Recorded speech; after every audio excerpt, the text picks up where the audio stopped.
How to fix YouTube video not showing comments. Hey everyone, welcome back to the channel. In today's tutorial, we're going to see how you can fix if you're unable to see YouTube comments. Let's just jump right in.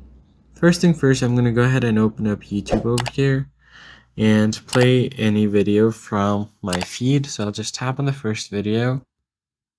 As you can see here, right besides download, I have the comments button, but if I just tap on it, I'm not able to access it or view any comments. It's because of the restricted mode.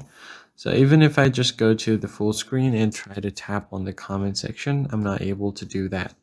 So all you have to do is disable your restricted mode. You can do that by going over to the U section at the bottom right, and then tap on the three gear icon at the top right, and find general over here, tap on it, then go ahead and find restricted mode, just turn it off, and once you have done that, just go back and go to the same video, and once you have done that, you should be able to find comments over here.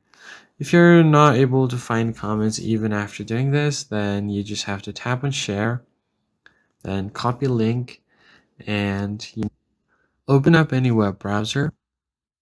On your web browser, you just paste the link, tap on the search icon, and it will take you to the video, and you can find the comment sections from here. That's it for this video, guys. I hope this tutorial was helpful. Hit the like button below and subscribe, and I'll see you guys in the next one.